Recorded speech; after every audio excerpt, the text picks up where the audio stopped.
are we still in the secular bull market? Because this drop right here is not enough to retrace all of this, right? So this would have to be part of that secular bull market, and we'd be starting some kind of a new push in that move. So just follow me here, okay? We're going to start from the middle. It's always best to start from the middle when counting these things, okay? So we have 1, 2, 3, 4, 5. There's a clear 5-wave move right there in the middle of this move.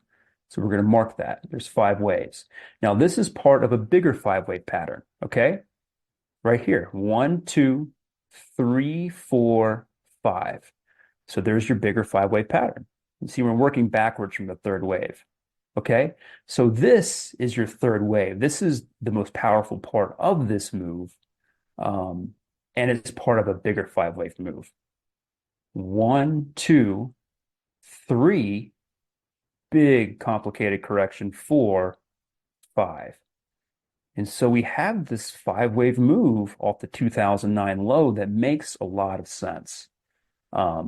All the fibs line up like I talked about before. The third wave topped where it should. The fifth wave topped where it should. It's symmetrical.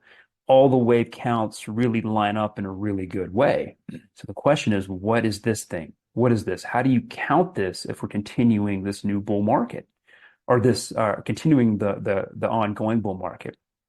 And the only way that I can see it making sense is that this is your first wave, this is your second wave, this is your third wave, very big fourth wave, and we're in this final fifth wave. That would mean that the final fifth wave of this bull market that started in 2009 is playing out in a pattern called an expanded flat.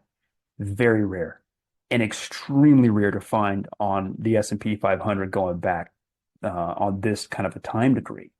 And so I'm having a hard time justifying it. Even if this is it, guess what? The targets are kind of the same, around 5,000.